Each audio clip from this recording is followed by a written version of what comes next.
फिर दूसरे दिन मेरी बच्ची गायब हो जाती है। सब्जी लैन गई है तो वापस नहीं आई। मैं वाशरूम भी नहीं कर सकती जाके, ਇੱਥੇ ਕਰਾਉਂਦੀ ਬੱਚੀ। ਤੁਹਾਨੂੰ ਜਦੋਂ ਪਤਾ ਹੈ ਕਿ ਕਿਸ ਲੋਕੇਸ਼ਨ ਤੇ ਹੈਗੀ ਬੱਚੀ ਤੇ ਪੁਲਿਸ ਨਾਲ ਵੀ ਨਹੀਂ ਜਾਂਦੀ? ਨਹੀਂ ਜਾਂਦੀ ਹੈਗੀ, ਸਾਨੂੰ ਇਹ ਨਹੀਂ ਪਤਾ ਬੱਚੀ ਕਿਸ ਹਾਲਤ ਵਿੱਚ ਹੈਗੀ ਹੈ। ਬੇਟੀ ਜੇ ਤੁਹਾਨੂੰ ਸੁਣ ਰਹੀ ਹੈ ਉਹਨਾਂ ਨੂੰ ਕੋਈ ਪੈਗਾਮ ਦੇਣਾ ਚਾਹੋਗੇ? ਮੈਂ ਇਹੀ ਕਹਾਂਗੀ ਬੇਟਾ ਘਰ ਆ ਜਾ, ਜਿਸ ਤਰ੍ਹਾਂ ਵੀ ਤੂੰ ਹੈਗੀ ਮੈਂ ਤੈਨੂੰ ਮਾਫ ਕਰਨੀ ਹੈ, ਘਰ ਆ ਜਾ ਵਾਪਸ। ਆਪਣੀ ਮਾਂ ਨੂੰ ਦੇਖ ਲੈ, ਨਹੀਂ ਚੱਲ ਸਕਦੀ ਮੈਂ ਤੇਰੇ ਤੋਂ ਬਗੈਰ ਨਹੀਂ ਜ਼ਿੰਦਾ ਰਹਿ ਸਕਦੀ, ਤੇਰੀ ਯਾਦ ਸਤਾਉਂਦੀ ਹੈ ਮੈਨੂੰ। अस्सलाम वालेकुम, आप टीवी से मैं हूं फैसल खान सूरी। इंतहाई अफसोसनाक वाक़या जो माँ जी मेरे साथ बैठे हुए आप देख रहे हैं, उनकी इज़्ज़त महफूज रखने के लिए हम उनका नाम नहीं बता पाएंगे। इनकी बेटी तकरीबन 10 दिन पहले घर से भाग जाती है या उसको वर्गला कर ले जाता है एक लड़का। वो लड़का कौन है वो भी ये जानती हैं, लेकिन कानून नाफिज करने वाले अदारे एक्शन में क्यों नहीं आए वो भी इन्हीं से जानने की कोशिश करेंगे। माँ जी, इस सारा मामला क्या बना? बेटी कैसे गई घर से? ਬੇਟੀ ਮੇਰੀ ਨਾ ਇੱਥੇ ਮੁਹੱਲੇ ਦੇ ਵਿੱਚ ਹੀ ਨਾ ਦੋਸਤ ਦੇ ਨਾਲ ਹੀ ਰਹਿੰਦੀ ਸੀ, ਠੀਕ ਹੈ ਕਿ ਨਹੀਂ। ਉਸ ਤੋਂ ਬਾਅਦ ਉਹਨਾਂ ਨੇ ਇੱਥੋਂ ਮਕਾਨ ਚੇਂਜ ਕਰ ਲਿੱਤਾ। ਮੁੰਡੇ ਦੀ ਭਾਬੀ ਨੇ ਰਹਿੰਦੀ ਸੀ ਆਪੀ, ਉਹਨਾਂ ਦੀ ਆਪੀ ਦੇ ਨਾਲ ਹੀ। ਫਿਰ ਦੂਸਰੇ ਦਿਨ ਮੇਰੀ ਬੱਚੀ ਗਾਇਬ ਹੋ ਜਾਂਦੀ ਹੈ। ਸਬਜ਼ੀ ਲੈਣ ਗਈ ਹੈ ਤੇ ਵਾਪਸ ਨਹੀਂ ਆਈ। ਮੁੰਡੇ ਦਾ ਨਾਂ ਕੀ ਸੀ? ਉਹਦਾ ਨਾਂ ਸ਼ਾਨੀ ਸ਼ਾਨੀ ਜੀ। ਉਹ ਬਾਅਦ ਚੋਂ ਪਤਾ ਚੱਲਿਆ ਨਾ ਅੱਜ ਕਿ ਉਹਦਾ ਨਾਂ ਸ਼ਾਨੀ ਸੀ। ਤੁਹਾਡੀ ਬੇਟੀ ਦੀ ਉਮਰ ਕੀ ਸੀ? ਉਮਰ 15 ਸਾਲ ਹੈਗੀ। ਤੁਹਾਡੀ ਬੇਟੀ ਦੇ ਕੋਲ ਮੋਬਾਈਲ ਹੈਗਾ ਸੀ? ਨਹੀਂ, ਮੋਬਾਈਲ ਹੈ ਸੀ ਲੇਕਿਨ ਉਹਦੇ 'ਚ ਸਿਮ ਨਹੀਂ ਸੀ ਹੈਗੀ। ਫਿਰ ਕਿਸ ਤਰ੍ਹਾਂ ਮੁੰਡੇ ਦੇ ਨਾਲ ਰਾਬਤਾ ਹੋਇਆ? ਇਹ ਨਹੀਂ ਪਤਾ, ਮੁਹੱਲੇਦਾਰਾਂ ਨੇ ਕਿਸੇ ਨੇ ਕਰਵਾਇਆ ਰਾਬਤਾ, ਠੀਕ ਹੈ। ਇਹਦੇ ਵਿੱਚ ਕੌਣ ਕਰਾ ਸਕਦਾ ਹੈ? ਕਿਸੇ ਤੇ ਸ਼ੱਕ ਹੈਗਾ? ਹਾਂਜੀ, ਸ਼ੱਕ ਹੈਗਾ, ਉਹੀ ਲੜਕੀ ਤੇ ਹੈਗਾ। ਉਹ ਇੱਥੇ ਬਾਜ਼ਾਰ ਆਈ ਹੈ ਤੇ ਬਾਜ਼ਾਰ ਆਣ ਕੇ ਤੇ ਉਹਨੇ ਵੀ ਉਹਨੂੰ ਸੁਣਿਆ ਦਿੱਤਾ ਕਿ ਉਹ ਫਲਾਣੀ ਜਗ੍ਹਾ ਤੇ ਖੜਾ ਹੈ। ਅੱਲਾ ਜਾਣਦਾ ਕਿ ਦਿੱਤਾ ਹੈ ਕਿ ਨਹੀਂ ਦਿੱਤਾ ਹੈ, ਮੈਨੂੰ ਨਹੀਂ ਪਤਾ ਹੈਗਾ। ਠੀਕ ਦਾ ਨਾਂ ਕੀ ਹੈ? ਮਹਿਮੂਨਾ ਹੈ ਮੇਰੀ ਬੇਟੀ ਦਾ ਨਾਂ। ਤੇ ਉਹ ਜਿਹੜੀ ਕੁੜੀ ਨੇ ਪੈਗਾਮ ਪਹੁੰਚਾਇਆ ਉਹਦਾ ਨਾਂ? ਕਾਇਨਾਤ ਹੈਗਾ। ਕਾਇਨਾਤ ਹੈ, ਉਹਦੀ ਭਾਬੀ ਹੈ ਜਿੰਦੇ ਨਾਲ ਉਹ ਭਾਈ ਉਹਦੇ ਨਾਲ ਗਈ। ਤੁਹਾਡੀ ਬੇਟੀ ਪੜ੍ਹੀ ਲਿਖੀ? ਨਹੀਂ, ਉਹ ਥੋੜੀ ਬਲਾ ਪੜ੍ਹੀ ਹੈ, ਇੰਨਾ ਜ਼ਿਆਦਾ ਨਹੀਂ ਪੜ੍ਹੀ ਹੈਗੀ ਕਿ 5ਵੀਂ ਤੱਕ ਪੜ੍ਹੀ ਹੈਗੀ ਹੈ। ਜ਼ਿਆਦਾ ਮੈਂ ਪੜ੍ਹਾ ਨਹੀਂ ਸਕੀ, ਮੈਂ ਮੁਹਤਾਜ ਸਾਂ। ਮੈਨੂੰ ਅੱਲਾ ਤੋਂ ਬਾਅਦ ਮੇਰੀ ਬੱਚੀ ਦਾ ਸਹਾਰਾ ਸੀ, ਠੀਕ ਹੈ ਕਿ ਨਹੀਂ। ਤੇ ਮੈਂ ਉਹਨੂੰ ਪੜ੍ਹਾਇਆ ਨਹੀਂ ਫਿਰ ਹੈਗਾ। ਤੁਹਾਡੀ ਬੇਟੀ ਘਰੋਂ ਕਿਸ ਟਾਈਮ ਨਿਕਲੀ ਹੈ? 6 ਵਜੇ, ਸ਼ਾਮ ਦੇ 6 ਵਜੇ? ਹਾਂਜੀ ਸ਼ਾਮ ਦੇ 6 ਵਜੇ। ਦੱਸ ਕੇ ਗਈ ਹੈ ਸਬਜ਼ੀ ਲਈ? ਹਾਂਜੀ, ਮੈਨੂੰ ਦੱਸ ਕੇ ਗਈ ਹੈ। ਮੇਰੇ ਕੋਲ 500 ਰੁਪਇਆ ਵੀ ਲੈ ਗਈ ਹੈ। ਸਾਰਾ ਸਮਾਨ ਉਹਦੇ ਕੋਲ ਹੀ ਹੁੰਦਾ ਸੀ, ਹਰ ਚੀਜ਼। ਕਾਂਟੇ ਸਨ, 50,000 ਰੁਪਇਆ ਸੀ। ਹਾਂਜੀ, ਉਹ ਲੈ ਕੇ ਗਏ ਹਨ।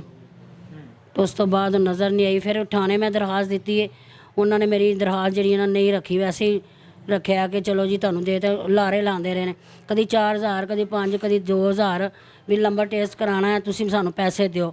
ਮੇਰੇ ਕੋਲ ਇੰਨੀ ਗੁੰਜਾਇਸ਼ ਨਹੀਂ ਹੈਗੀ। ਕਿੰਨੇ ਬੱਚੇ ਨੇ ਤੁਹਾਡੇ? ਮੇਰੇ 5 ਬੱਚੇ ਨੇ, 2 ਬੇਟੀਆਂ ਤੇ 3 ਬੇਟੇ ਨੇ। ਦੂਜੀ ਬੇਟੀ ਵਿਆਹਤੀ? ਹਾਂਜੀ, ਦੂਸਰੀ ਬੇਟੀ ਦੀ ਮੈਂ ਸ਼ਾਦੀ ਕਰ ਦਿੱਤੀ ਹੈ। ਇਹੀ ਬੱਚੀ ਮੇਰੇ ਕੋਲ ਹੈਗੀ ਸੀ। ਤੇ ਹੁਣ ਤੁਹਾਨੂੰ ਸੰਭਾਲਦਾ ਕੌਣ ਪਿਆ? ਕੋਈ ਨਹੀਂ, ਮੇਰੀ ਬੇਟੀ ਆਈ ਹੈ ਉੱਥੋਂ ਤੇ ਉਹਦਾ ਵੀ ਮੀਆਂ ਜਿਹੜਾ ਡਾਂਟ ਰਿਹਾ ਕਿ ਤੁਸੀਂ ਵਾਪਸ ਆਇਆ, ਤੇਰੀ ਭੈਣ ਨੇ ਵਾਪਸ ਨਹੀਂ ਆਉਣਾ ਹੈਗਾ। ਵੀ ਤਾਨੇ ਦੇ ਰਿਹਾ ਕਿ ਨੱਸ ਗਈ, ਇਸ ਤਰ੍ਹਾਂ ਕਰ ਗਈ ਹੈ। ਮੈਂ ਬਹੁਤ ਮਜਬੂਰ ਹਾਂ। ਥਾਣੇ ਵਾਲੇ ਸੁਣ ਰਹੇ ਨੇ, ਕੋਈ ਨਹੀਂ ਸੁਣ ਰਿਹਾ। ਤੁਹਾਨੂੰ ਕੀ ਲੱਗਦਾ ਹੈ ਬੱਚੀ ਨੂੰ ਵਰਗਲਾ ਕੇ ਲਿਜਾਇਆ ਗਿਆ ਜਾਂ ਉਹ ਆਪ ਭੱਜ ਗਈ? ਇਹ ਨਹੀਂ ਪਤਾ ਹੈਗਾ। ਬੱਚੀ ਮੇਰੀ ਦੇ ਸਾਰੇ ਮੁਹੱਲੇ ਵਾਲੇ ਵੀ ਦੂਸਰੇ ਵੀ ਕਹਿੰਦੇ ਸੀ ਕਿ ਬੱਚੀ ਇਸ ਤਰ੍ਹਾਂ ਦੀ ਨਹੀਂ ਹੈਗੀ। ਝੂਠ ਜਿਹੜਾ ਵੀ ਸੁਣ ਰਿਹਾ ਨਾ, ਕਹਿ ਰਿਹਾ ਕਿ ਬੱਚੀ ਇਸ ਤਰ੍ਹਾਂ ਦੀ ਨਹੀਂ ਸੀ ਹੈਗੀ। ਪਤਾ ਨਹੀਂ ਉਹਦੇ ਨਾਲ ਕੀ ਬਣਿਆ, ਉਹਨੂੰ ਗਵਾਹ ਕੀਤਾ ਗਿਆ ਹੈ ਕਿ ਉਹਨੂੰ ਉਹ ਆਪਣੀ ਮਰਜ਼ੀ ਨਾਲ ਗਈ ਹੈ। ਇਹ ਵੀ ਨਹੀਂ ਪਤਾ ਹੈਗਾ, ਮੈਨੂੰ ਕਿਸੇ ਗੱਲ ਦਾ ਨਹੀਂ ਪਤਾ ਹੈਗਾ। ਬੱਚੀ ਦੀ ਯਾਦ ਤੇ ਆਂਦੀ ਹੋਏਗੀ, ਉਹਨੇ ਰਾਬਤਾ ਵੀ ਨਹੀਂ ਕੀਤਾ? ਆਉਂਦੇ ਨੇ, ਉਹਨੇ ਮੇਰੇ ਨਾਲ ਕੋਈ ਰਾਬਤਾ ਨਹੀਂ ਕੀਤਾ ਹੈਗਾ। ਦਿਨ ਰਾਤ ਰੋਂਦੀ ਹਾਂ, ਮੈਂ ਵਾਸ਼ਰੂਮ ਵੀ ਨਹੀਂ ਕਰ ਸਕਦੀ ਜਾ ਕੇ, ਇੱਥੇ ਕਰਾਉਂਦੀ ਬੱਚੀ। ਪਤਾ ਸੀ ਕਿ ਮੇਰੀ ਮਾਂ ਦੀ ਹਾਲਤ ਇਸ ਤਰ੍ਹਾਂ ਦੀ ਹੈ, ਕੀ ਮਜਬੂਰੀ ਬਣ ਗਈ ਹੋਣੀ ਹੈ? ਜੀ ਸਰ, ਮੇਰੇ ਨਾਲ ਬੜਾ ਪਿਆਰ ਕਰਦੀ ਸੀ, ਬਹੁਤ ਜ਼ਿਆਦਾ ਕਰਦੀ। ਮੇਰੇ ਪੈਰ ਚੁੰਮਦੀ, ਮੈਨੂੰ ਧਵਾਉਂਦੀ ਬੱਚਿਆਂ ਤਰ੍ਹਾਂ ਉਹ ਮੈਨੂੰ ਸੰਭਾਲਦੀ ਸੀ, ਜਿਵੇਂ ਇੱਕ ਬੱਚੇ ਨੂੰ ਸੰਭਾਲੀਦਾ।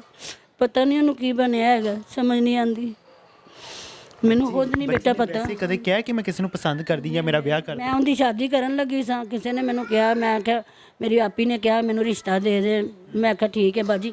ਉਹਨੇ ਕਿਹਾ ਬੱਚਾ ਤੇਰੇ ਕੋਲ ਰਹੇਗਾ, ਲੇਕਿਨ ਬੱਚੀ ਨੇ ਇਨਕਾਰ ਕਰ ਦਿੱਤਾ। ਮੈਂ ਸ਼ਾਦੀ ਨਹੀਂ ਕਰਾਉਣੀ, ਮੈਂ ਆਪਣੀ ਮਾਂ ਨੂੰ ਸੰਭਾਲਣਾ। ਜਿੰਨੀ ਦੇਰ ਮੇਰੀ ਮਾਂ ਉੱਠ ਕੇ ਖੜੀ ਨਹੀਂ ਹੁੰਦੀ, ਮੈਂ ਸ਼ਾਦੀ ਨਹੀਂ ਕਰਨੀ।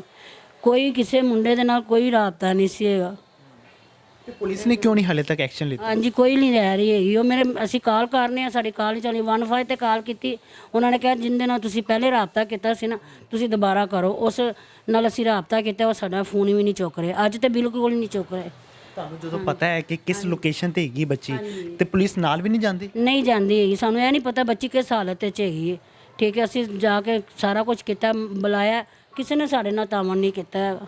ਤੇ ਜੇ ਬੱਚੀ ਕਿਸੇ ਮੁਸ਼ਕਿਲ 'ਚ ਹੋਈ ਤੇ ਫਿਰ ਕੌਣ ਜ਼ਿੰਮੇਦਾਰ ਹੋਏਗਾ? ਹਾਂਜੀ ਇਹੀ ਹੋਣਗੇ, ਪੁਲਿਸ ਵਾਲੇ ਹੋਣਗੇ ਨਾ। ਮੇਰੀ ਬੱਚੀ ਨੂੰ ਕਿਉਂ ਐਸਾ ਕੀਤਾ ਗਿਆ?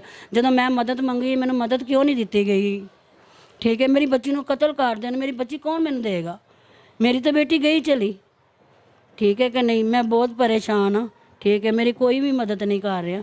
ਤੁਹਾਡੀ ਬੇਟੀ ਜੇ ਤੁਹਾਨੂੰ ਸੁਣ ਰਹੀ ਹੈ, ਉਹਨਾਂ ਨੂੰ ਕੋਈ ਪੈਗਾਮ ਦੇਣਾ ਚਾਹੋ? ਹਾਂ, ਮੈਂ ਉਹੀ ਕਹਾਂਗੀ ਬੇਟਾ ਘਰ ਆ ਜਾ, ਜਿਸ ਤਰ੍ਹਾਂ ਵੀ ਤੂੰ ਹੈਗੀ ਹੈ, ਮੈਂ ਤੈਨੂੰ ਮਾਫ ਕਰਨੀ ਹੈ। ਘਰ ਆ ਜਾ ਵਾਪਸ, ਆਪਣੀ ਮਾਂ ਨੂੰ ਦੇਖ ਲੈ, ਨਹੀਂ ਚੱਲ ਸਕਦੀ। ਮੇਰੀ ਬੱਚੀ ਘਰ ਆ ਜਾ ਬੇਟਾ,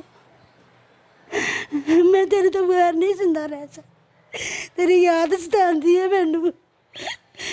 ਆਪੀ ਦਾ ਘਰ ਉਜੜ ਜਾਏਗਾ, ਵਾਪਸ ਆ ਜਾ ਮੇਰੇ ਬੱਚੀ, ਵਾਪਸ ਆ ਜਾ।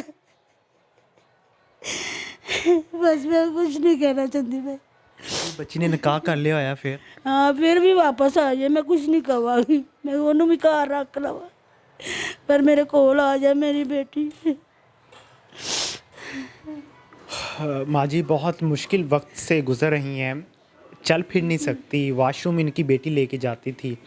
बेटा अगर आप सुन रहे हो तो एक बार ज़रूर अपनी वालिदा मोहतरमा से रब्ता करना, जिसने आपको बड़ा किया, परवरिश की, आप उन्हीं को धोखा दे के चले गए हो। तो थोड़ा सा सोचना था कि मेरे बाद कौन संभालेगा मेरी वालिदा मोहतरमा को। तो अगर आप सुन रहे हो तो बराए मेहरबानी डरे बग़ैर ज़रूर रब्ता करना और आके माँ को गले लगा लेना। इसी के साथ इजाज़त चाहूँगा। अल्लाह ने के पान।